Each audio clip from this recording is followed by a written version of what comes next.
Because of my breathing difficulties at night, plus feeling all the time that was having difficulty breathing, I knew something was wrong somewhere in my nose.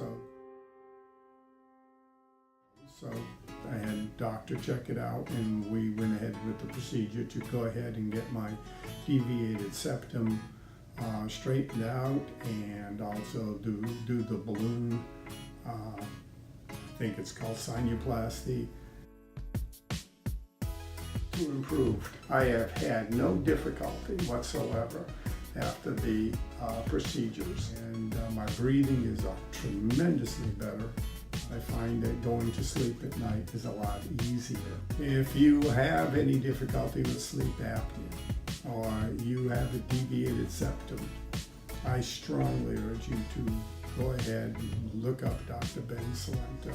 I myself travel from Richmond, Texas, which gives me about an hour and 15 minutes to get here, and it's worth every minute.